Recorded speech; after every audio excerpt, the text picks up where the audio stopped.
자, 오늘은 제가 눈물을 흘리시더라라는 제목으로 말씀을 선포하도록 하겠습니다. 성도 여러분, 전 세계 개신교회들은 10월 마지막 주일을 종교개혁주일로 정해놓고 그날을 기념합니다. 오늘 바로 2024년도의 종교개혁 기념주일입니다. 제가 예전에 종교개혁에 대한 특강을 한번 했습니다. 종교개혁에 대해서는 그 특강을 참조하시면 좋겠습니다. 그 아주 단순하게 말씀드리면 그 당시에 로마 교황청에서 큰 이벤트를 하나 진행하고 있었습니다. 바로 로마에서 성 베드로 성당을 짓는 거였죠. 저도 아주 오래전에 가본 적이 있는데요. 정말로 엄청난 크기의 성당입니다. 당연히 돈이 필요합니다. 그래서 그 돈을 확보하기 위해서 발행한 것이 바로 면제부 혹은 면벌부입니다. 가톨릭 교리에서는 연옥이라는 교리가 있습니다. 그 당시 교인들은 천국에 바로 가지 못하는 사람들이 이 연옥에 머무른다고 생각했습니다. 그런데 교황청에서 자신들의 교리를 남용한 겁니다. 면죄부를 사면 연옥에 있던 가족이나 친척들이 바로 천국으로 갈 수 있다고 성도들을 유혹했습니다. 뭐 그 당시는 성경은 잘 몰랐지만 종교심은 충만한 시기였습니다. 그래서 사람들이 돈을 주고 면죄부를 샀습니다. 결국 그 돈이 이 큰 대성당을 짓는데 들어간 거죠.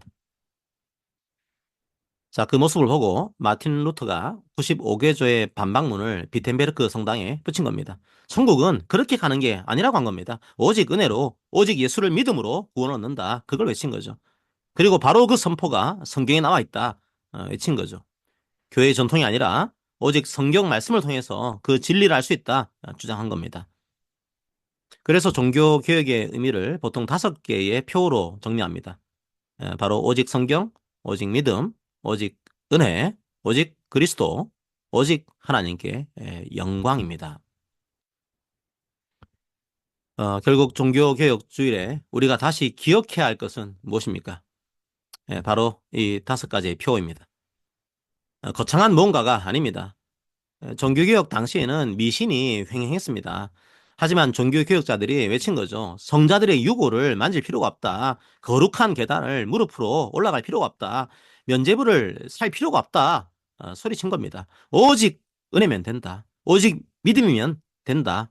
외친 겁니다. 그 당시 로마 가톨릭은 거창한 무언가를 요구했습니다. 아닙니다. 거창한 이벤트가 아닙니다. 화려한 무언가가 아닙니다. 믿는 겁니다. 예수 그리스도를 믿는 겁니다. 저는 조금 다른 말로 표현을 해봤습니다. 일상입니다. 일상의 믿음입니다. 화려하고 거창한 종교 행위가 아닙니다. 주 예수를 믿고 그 은혜대로 말씀에 따라서 일상에서 살아가는 겁니다. 우리의 삶에서 이 5가지의 표가 살아 움직이게 하는 것, 바로 그게 종교개혁적인 삶입니다. 마틴 루터와 함께 종교개혁의 양대 산맥으로 불리는 인물이 있습니다. 바로 존 칼빈입니다. 존 칼빈도 사람입니다. 약한 부분도 있습니다. 지금의 관점으로 보면 잘못된 부분도 눈에 보입니다. 그런데 제가 지금도 존 칼빈의 생애를 보면서 참 감탄하는 부분이 있습니다. 이 존 칼빈은 제네바에서 종교개혁을 했습니다. 그런데 그 당시 사회에서 보면 너무 높은 수준을 칼빈이 요구했습니다. 오직 성경 말씀에 따라서 거룩하게 살아야 한다. 칼빈이 주장했습니다. 그런데 이런 칼빈의 주장이 좀 부담스러웠던 거죠. 결국 제네바 시민들이 칼빈을 쫓아냈습니다. 칼빈은 제네바에서 쫓겨난 이후에 3년 동안 스트라스부르에서 사역을 했습니다. 그동안 제네바는 다시 질서가 무너졌습니다. 난장판이 되었습니다. 다시 칼빈이 필요하다는 생각이 들었겠죠. 그 영적 지도력이 필요하다고 느꼈습니다. 그래서 3년 만에 칼빈을 다시 제네바로 초빙했습니다. 다시 설교자로 와달라고 부탁한 거죠. 우리로 따지면 쫓아냈던 교회에서 다시 청빙을 한 겁니다. 그런데 칼빈은 스트라스부르에서 행복한 생활을 하고 있었습니다. 굳이 제네바로 안 가도 관계없습니다. 다시 제네바로 가면 이 사람들이 언제 또 칼빈을 쫓아낼지 모릅니다. 하지만 칼빈은 다시 주님의 뜻이라고 생각하고 제네바로 돌아갑니다. 드디어 자신을 쫓아낸 제네바에서 3년 만에 다시 복귀 설교를 하는 날이 되었습니다. 제네바 시민들이 생피에르 교회당에 몰려들었습니다. 과연 쫓겨났던 이 설교자가 어떤 설교를 할까? 사람들은 여러 가지 생각을 했을 겁니다. 자신의 억울함을 토로하지 않을까? 우리의 잘못을 지적하지 않을까? 이제 다시 기억을 할 테니 각오해라. 이런 말을 하지 않을까? 이런 생각들을 했겠죠. 사실 설교자에게 설교만큼 매혹적인 게 없습니다. 자기 주장을 설교를 통해서 하는 거죠. 설교를 통해서 하나님의 말씀을 전파하는 게 아니라 자신을 변호할 수 있는 거죠. 어쨌든 설교자였던 칼빈에게 좋은 기회가 찾아온 겁니다. 자기를 반대했던 사람들에게 한마디 할 수 있는 그런 기회가 찾아온 겁니다. 야, 이 나쁜 놈들아, 한 번만 더 나한테 그래봐. 외칠 수 있는 기회가 찾아온 겁니다. 자, 그렇다면 칼빈이 제네바로 복귀한 이후에 첫 예배에서 어떤 설교를 했을까요? 어떤 말을 했을까요? 각색을 좀 하면요. 이렇게 말했습니다. 지난번에 이어서 그 다음 성경 본문으로 설교를 계속하도록 하겠습니다. 칼빈이 제네바에서 쫓겨나기 전에 3년 전에 제네바에서 설교를 했겠죠. 그리고 3년 후에 다시 그 자리에서 그 다음 본문을 설교한 겁니다.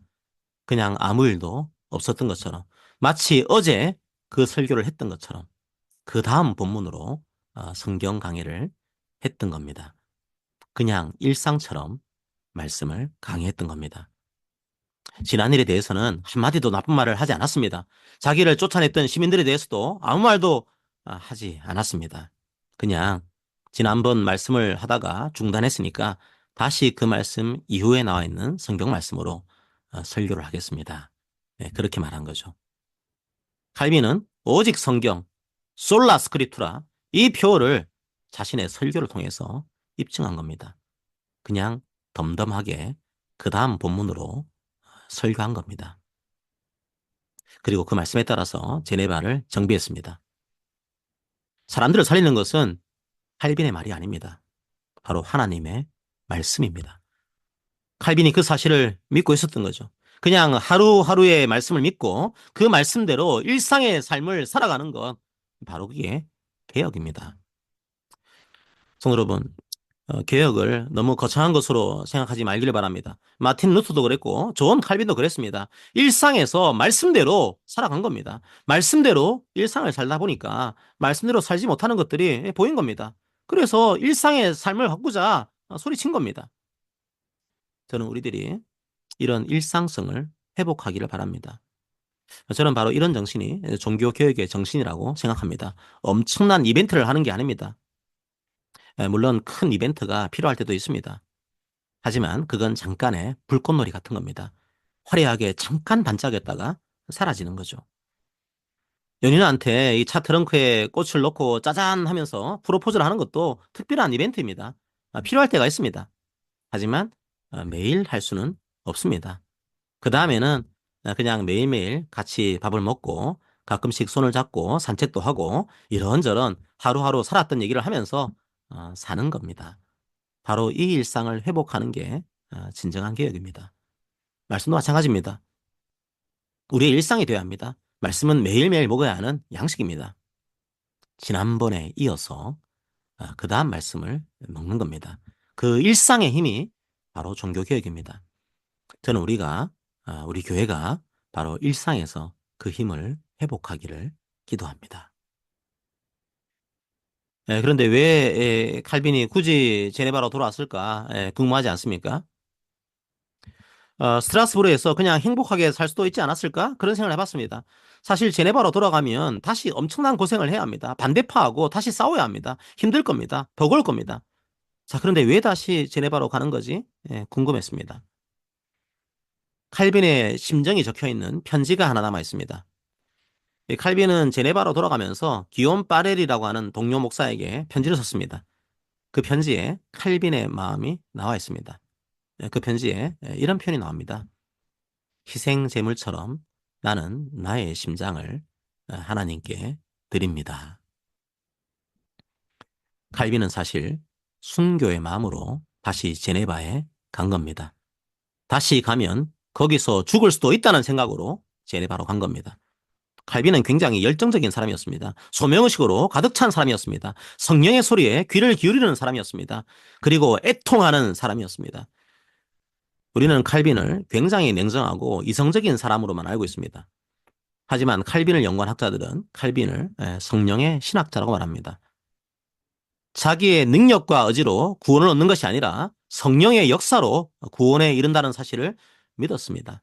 칼빈만큼 성령의 사역을 강조한 사람이 없다고 말합니다. 저는 칼빈의 편지를 보면서 그 편지 행간에 떨어져 있는 칼빈의 눈물을 보았습니다. 물론 앞에서 말씀드렸지만 칼빈도 여러 가지 인간적인 약점이 있었습니다. 하지만 다시 제네바로 돌아간 것을 생각해 봅시다. 자신을 고통스럽게 한 사람들 곁으로 다시 가는 겁니다. 그런데 거기서 그 사람들을 욕하는 설교를 하지 않습니다. 아마도 칼빈은 이미 눈물을 흘리면서 그 사람들을 용서했을 거라고 생각합니다. 저는 이 종교개혁주일 설교를 준비하면서 그런 생각을 했습니다. 보통 우리가 종교개혁을 오직 성경이라는 표에만 가둘 때가 많습니다. 네, 물론 중요합니다. 하지만 말씀은 항상 성령께서 조명해 줘야 합니다.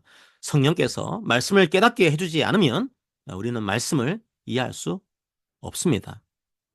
말씀을 이해하게 되면 어떤 일이 일어날까요? 저는 눈물이 회복된다고 생각합니다.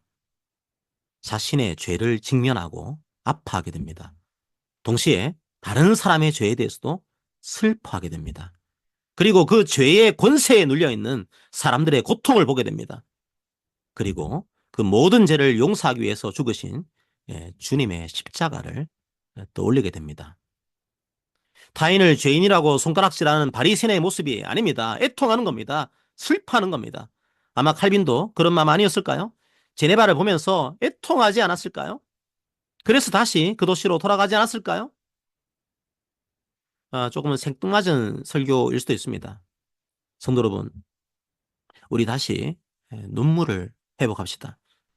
지금 사회는 온갖 저주와 혐오의 목소리가 난무하고 있습니다. 생각이 조금만 달라도 벌레라고 말합니다. 그리고 죽음조차도 정죄합니다. 자, 구호와 선언만 난무한 시대에 우리는 살고 있습니다. 어떻게 보면 교회가 사회에 보여줄 건 눈물일지도 모릅니다. 주님의 눈물일지도 모릅니다. 오늘 본문 35절을 봅시다. 예수께서 눈물을 흘리시더라. 예수님이 우셨습니다.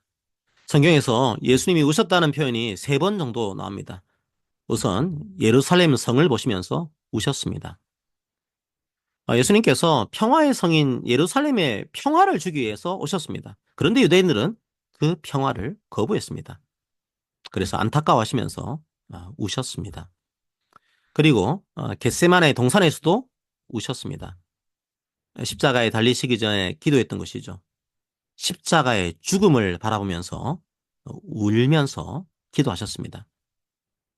십자가의 죽음이 뭘 의미하는 겁니까? 죄로 인해서 하나님과 끊어지는 겁니다. 하나님과 교제할 수 없는 것이 바로 죽음입니다. 바로 인류의 모든 죄를 짊어지고 하나님께 버림받는 고통을 주님이 당하신 겁니다. 그 아픔 때문에 슬퍼하셨습니다. 그리고 오늘 본문에서도 우셨습니다. 오늘 본문에서는 왜 우셨을까요? 왜 이런 눈물을 흘리셨을까요? 오늘은 오늘 본문에 나와 있는 주님의 눈물을 보도록 하겠습니다. 우리는 일상을 살아가고 있습니다. 일상이 기쁘고 행복한 일들로 채워질 때가 있습니다. 그때는 웃고 즐기면 됩니다. 하지만 아직 이 땅은 완전한 천국이 아닙니다. 우리의 일상이 마냥 즐거운 것만은 아닙니다. 때로 우리의 일상이 버겁고 힘들 때가 있습니다. 슬픔도 있고 아픔도 있습니다. 그리고 죽음도 있습니다. 우리는 매일매일 그런 일상의 아픔과 슬픔을 만나면서 살아갑니다. 어떻게 해야 할까요? 이 일상의 이 거대한 슬픔과 아픔 속에서 어떻게 우리는 개혁적인 삶을 살아갈 수 있을까요? 예수님은 어떻게 하셨을까요? 예수님이 가장 사랑하셨던 한 친구가 죽었습니다. 나사로가 죽었습니다. 죽음이란 건 일상에서 경험할 수 있는 가장 큰 슬픔일 겁니다. 그런 슬픔과 아픔을 경험하신 겁니다. 그때 예수님은 어떻게 하셨을까요? 사랑하는 성도 여러분, 우리의 의지로 어떻게 할 수 없는 일들이 있습니다. 바로 눈물입니다. 아무리 참으려고 해도 마음 깊은 곳에서 터져나오는 그 울음을 누구도 막을 수 없습니다. 예수님도 우셨습니다. 나사로의 죽음 앞에서 예수님도 우셨습니다. 왜 우셨을까요? 슬프신 겁니다. 아프신 겁니다. 어떤 사람들은 그렇게 말합니다. 나사로를 부활시키기 위해서 오셨는데 나사로가 다시 살아날 것을 아는데 예수님이 슬퍼했을 리가 없다. 그렇게 말하는 거죠. 아닙니다. 그렇지 않습니다. 지금 당장 아픕니다. 지금 당장은 볼 수 없습니다. 지금 당장은 슬픕니다. 아무리 치유될 것을 안다고 하더라도, 아무리 회복될 것을 안다고 하더라도 예수님은 지금 현재 당하고 있는 이 아픔을 그냥 무덤덤하게 바라보지 않습니다. 그 눈물은 누구도 막을 수 없는 겁니다. 우리도 알고 있습니다. 우리의 슬픔과 아픔을 주님께서 회복시킬 것을 압니다. 심지어 죽음조차도 주님께서 이기신 것을 압니다. 그래서 우리가 부활할 것도 믿습니다. 우리도 이 땅에서의 호흡이 닿는 날 먼저 하늘나라로 간 모든 성도들과 다시 만날 것을 압니다. 그걸 믿는 자들이 신자입니다. 그리고 마지막 날에 몸이 다시 사는 것도 믿습니다. 우리가 매주 사도신경으로 고백하지 않습니까? 그리고 믿는 자의 영혼이 하나님과 함께 안식하고 있다는 것도 압니다. 하지만 그럼에도 불구하고 지금 당장은 슬픕니다. 지금 당장은 아픕니다. 만날 수 없고 만질 수 없는 그 사실이 슬픈 겁니다. 아프고 힘든 형제의 마음을 보면 힘든 겁니다. 지금 당장은 나사로가 만졌던 그 따뜻한 손의 감촉을 더 이상 느낄 수가 없습니다. 그 따뜻한 목소리를 더 이상 들을 수 없습니다. 주름살이 패이고 햇빛에 걸린 그 거친 얼굴을 더 이상 볼 수 없습니다. 사람은 하나님과 교제하기 위해서 창조되었습니다. 서로 교제하기 위해서 창조되었습니다. 단 1분 1초라도 얼굴을 맞대고 교제할 수 없다는 것, 바로 그게 창조 질서가 무너진 겁니다. 웃는 예수라는 그림을 그린 화백이 있습니다. 서로 만나서 얘기하고 웃는 것, 그게 원래 창조 질서입니다. 그 자체가 기쁜 겁니다. 그런 것들이 끼어지는 것, 그게 슬픔입니다. 그 슬픔은 태초의 창조가 무너지는 아픔인 겁니다. 그 사실이 우리들을 슬프게 합니다. 그건 당연한 겁니다. 주님이 다시 오시는 날 영혼뿐만 아니라 육체로도 부활한다는 걸 알지만 지금 당장은 만질 수 없다는 그 사실이 우리를 슬프게 합니다. 아픔도 원래의 창조 질서가 아닙니다. 그래서 그런 형제와 자매를 보면 슬프고 눈물이 납니다. 영원한 좌절의 눈물은 아닙니다. 잠깐 동안의 슬픔의 눈물입니다. 하지만 그 눈물을 막을 수가 없습니다. 그건 당연한 겁니다. 그래서 예수님도 우셨습니다. 성도 여러분, 어찌할 수 없는 눈물 앞에서 우리는 어떤 말을 건네야 할지 잘 모를 때가 있습니다. 그건 저도 마찬가지입니다. 그때 울지 마. 하나님의 계획이 있을 거야. 이렇게 말을 했던 기억이 납니다. 하지만 요즘은 그런 생각이 납니다. 멈출 수 없는 울음 앞에서 울지 마. 이렇게 굳이 얘기해야 했을까? 이런 생각이 듭니다. 물론 틀린 말은 아닙니다. 그런데 그걸 몰라서 우는 게 아닙니다. 하나님의 계획과 섭리를 부정해서 우는 게 아닙니다. 그냥 우리 속에 있는 하나님의 형상이 우리를 울게 합니다. 주님은 아버지의 계획을 아셨지만 우셨습니다. 그냥 그게 슬픈 겁니다. 그 눈물은 자연스러운 겁니다. 그러므로 성도 여러분, 주위에서 아픔과 슬픔을 경험한 지체들에게 거창하게 신학적인 용어를 말하면서 신학적인 위로를 할 필요는 없습니다. 그냥 함께 우시면 됩니다. 함께 슬퍼하시면 됩니다. 슬픔과 아픔과 눈물을 분석하면서 이유를 제시하지 않아도 됩니다. 그냥 슬퍼하는 자들과 함께 슬퍼하는 우리 성도님들이 되시길 바랍니다. 자, 그런데 우리가 한 가지 사실을 더 기억하면 좋겠습니다. 예수님은 나사로의 죽음만 보고 오신 것이 아닙니다. 예수님은 마리아의 눈물을 보고 오셨습니다. 아픔과 고통 속에서 힘겨워하는 사람들을 보고 함께 오셨습니다. 성도 여러분, 모든 아픔과 슬픔의 현장에서 이 사실을 기억하시기 바랍니다. 그 애통의 현장에는 사람들만 있는 것이 아닙니다. 오늘 본문을 보십시오. 누가 그 자리에 함께 있습니까? 마리아만 있는 것이 아닙니다. 사람들만 있는 것이 아닙니다. 그들만 울고 있는 것이 아닙니다. 주님도 그곳에서 함께 울고 계십니다. 주님도 그 자리에서 함께 눈물을 흘리고 계십니다. 왜 울고 계신 걸까요? 주님은 나사로의 죽음만 슬퍼하신 것이 아닙니다. 마리아의 눈물을 보신 겁니다. 그 눈물을 보시고 함께 우신 겁니다. 바로 그게 우리 주님입니다. 그 슬픔과 아픔 속에 남겨진 자들이 있는 겁니다. 그 남아있는 자들을 주님은 긍휼하게 여기셨습니다. 그래서 우셨습니다. 주님은 우리의 슬픔에 함께 공감하시는 분입니다. 그러므로 우리도 그 주님을 본받아서 살아갑시다. 아픔과 슬픔의 현장에서 주님이 계신 것을 믿고 우리도 주님과 함께 슬픔 속에 있는 사람들을 위로할 수 있기를 바랍니다. 자, 그런데 예수님이 눈물을 흘리신 또 하나의 이유가 있습니다. 안타까우셨던 겁니다. 33절에 보면 예수께서 심령에 비통히 여기셨다는 표현이 나옵니다.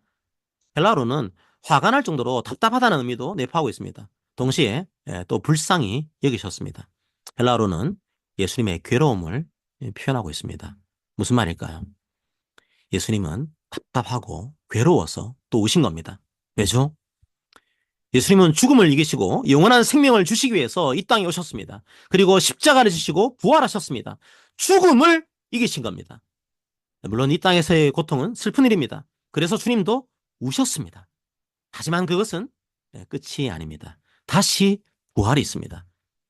그런데 사람들은 그 죽음을 끝으로 알았습니다. 이제 아무것도 남아있지 않은 것으로 알았습니다. 그냥 다시 무로 돌아가는 것으로 알았습니다. 믿는 자에게 부활이 남아있다는 것을 알지 못했습니다. 예수님은 그 사실을 모르는 사람들을 보고 안타까워서 우셨습니다. 죄와 죽음의 권세에 사람들은 눌렸었습니다. 예수님은 그 죄와 죽음의 권세에 분노하신 겁니다. 그 권세에 짓눌려서 슬퍼하는 사람들을 보고 또 안타까워서 눈물을 흘리신 겁니다. 죄와 사망의 권세에 대해서 주님은 분노하셨습니다. 하지만 그 권세에 짓눌려서 살고 있는 사람들을 주님은 안타까워하셨습니다. 그래서 눈물을 흘리신 겁니다. 눈물 뒤에 소망이 있다는 사실을 사람들은 또 이해하지 못했던 겁니다. 그 사실을 알지 못하는 사람들을 보고 주님은 우셨습니다. 요한계시록에서 주님은 사자의 모습으로 나옵니다. 죽음의 권세에 대해서 주님은 사자와 같은 분입니다. 죽음과 아픔을 이기신 분입니다. 부활의 첫 열매가 되셨습니다. 그래서 사자와 같은 모습으로 나타납니다. 하지만 그 죽음의 권세 아래서 두려워하고 있는 자들에게 주님은 어린 양의 모습으로 나옵니다. 한없이 나약한 모습입니다. 성도들을 긍휼하게 여기시고 있는 겁니다. 분노와 눈물이 공존하고 있는 겁니다. 우리들도 이런 주님을 본받아야 합니다. 분노해야 할 대상과 슬퍼해야 할 대상을 착각할 때가 있습니다. 우리가 분노해야 할 대상은 사람들이 아닙니다. 죄와 사망의 권세입니다. 마귀의 세력입니다. 우리는 그 권세에 짓눌려서 살고 있는 사람들을 긍휼하게 여겨야 합니다. 십자가를 보지 못하는 사람들을 슬퍼해야 합니다. 그래서 예수님처럼 비통하게 여기면서 동시에 긍휼의 눈물을 흘려야 합니다. 바로 그게 우리가 걸어가야 할 길입니다. 성도 여러분, 우리의 눈물은 슬픔의 눈물입니다. 하지만 동시에 소망의 눈물이 되어야 합니다. 지금 당장은 너무 힘들고 외롭기 때문에 눈물을 흘립니다. 하지만 이것으로 끝이 아니라 다시 우리 모두가 다시 회복될 그날이 있다는 것을 알기 때문에, 다시 만날 그날이 있다는 것을 알기 때문에, 다시 완전하게 회복되고 완전하게 치유될 그날이 있다는 것을 알기 때문에 소망의 눈물을 흘립니다. 우리의 눈물은 슬픔과 소망이 함께 녹아있는 눈물입니다. 그런 눈물로 종교개혁주의를 기념하기 원합니다. 이제 설교를 마무리합니다. 자, 오늘은 종교개혁을 기념하는 주일입니다. 저는 우리 성도님들이 일상을 바라보기 원합니다. 일상 속에서 주님의 은혜를 발견하기를 원합니다. 그리고 우리를 위해서 눈물을 흘리시는 주님을 보기 원합니다. 그리고 이제 우리도 주님을 본받아서 아파하고 슬퍼하는 모든 자들과 함께 우는 성도들이 되기를 원합니다. 하지만 동시에 그 눈물이 소망의 눈물이 되기를 원합니다. 아, 슬프다. 이것으로 끝나는 것이 아니라 주님께서 그 모든 슬픔과 고통을 십자가 위에서 이기셨다는 것을 기억하고 담대하게 또 일상으로 나아가기를 원합니다. 모든 성도들이 함께 그 일상의 은혜를 기억하는 오늘 종교개혁주일이 되기를 축복합니다. 아멘. 함께 우리 오늘 말씀을 기억하면서 찬양합시다. 모든 하루 일상이 주의 은혜임을 저희들이 고백하기를 원합니다.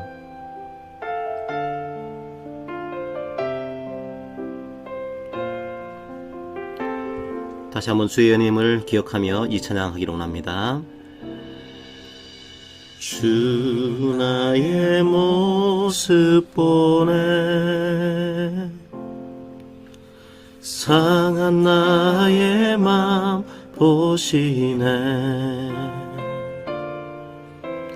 주 나의 눈물 안에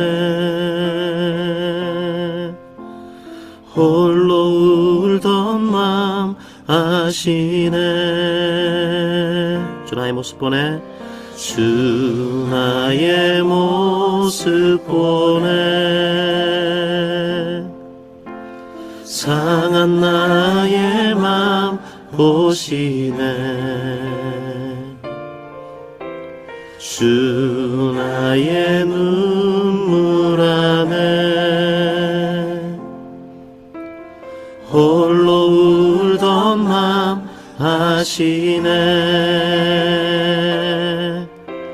세상 소망 다 사라져가도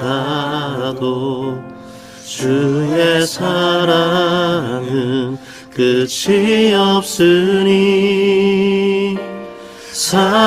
살아가는 이 모든 순간이 주 은혜임을 나는 믿네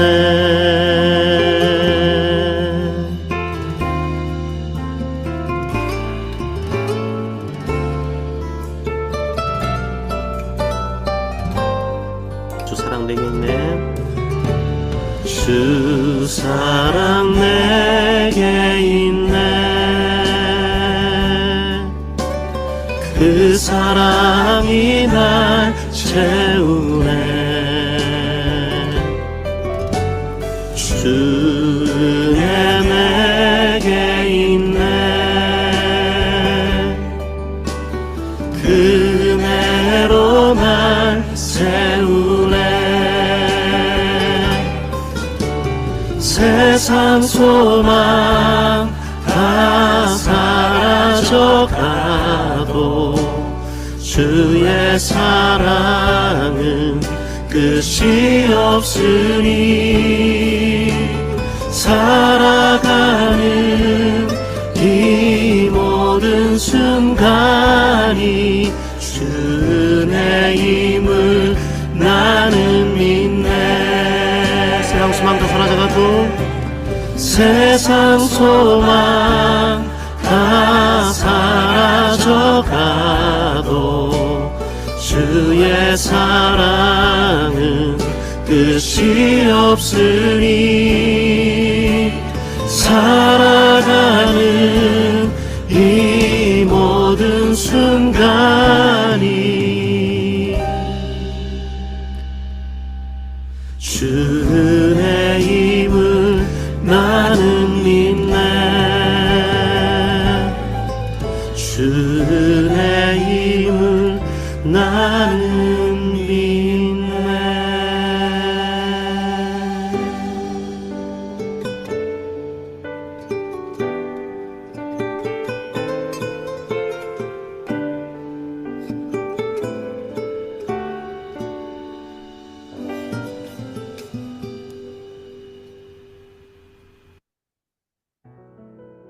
자, 우리 오늘 말씀을 기억하면서 기도합시다. 주님, 죄와 죽음의 권세 앞에 짓눌려서 소망 없이 살아가던 우리의 일상에 찾아오신 것을 감사드립니다. 주님 믿고 구원받은 우리의 삶이지만 하루하루의 삶 속에서 때때로 좌절과 두려움이 우리를 덮칠 때도 있습니다. 하지만 주님, 이제는 완전히 그 권세에 잠식당하지 않습니다. 그때마다 주의 십자가 보혈을 의지하며 나아갑니다. 그래서 칼빈이 지난번에 이어서 설교하겠습니다. 얘기했던 것처럼 우리도 어제에 이어서 또 오늘의 삶을 주의 은혜로 살아갑니다. 고백합니다. 거창한 이벤트가 없더라도 매일매일의 일상이 우리의 기적임을 고백합니다. 우리에게 이런 은혜의 일상을 허락하신 주님, 이제 교회가 주님의 눈물도 회복하기 원합니다. 죄와 아픔과 사망 권세에 짓눌려서 낙담하는 모든 사람들을 보시고 눈물을 흘리셨던 주님의 모습을 말씀을 통해서 기억합니다. 함께 슬퍼하며 우셨던 주님, 여전히 주님의 부활 생명을 모르고 살아가는 모든 인생들을 향해서 눈물을 흘리셨던 주님을 우리가 담기 원합니다. 우리의 눈물을 통해서 주님께서 영광 받으시기를 소망합니다. 함께 오늘 말씀을 기억하면서 기도하겠습니다.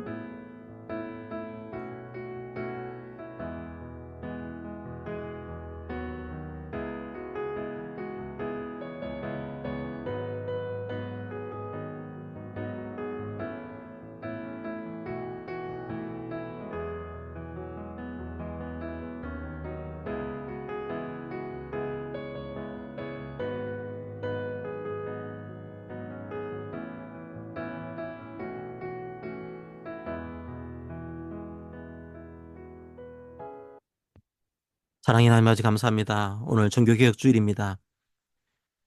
주님, 우리가 마치 칼빈처럼 지난번에 이어서 설교하겠습니다 했던 그 얘기처럼 우리도 어제에 이어서 또 오늘의 일상을 주의 은혜로 살아갑니다. 고백하기로 합니다.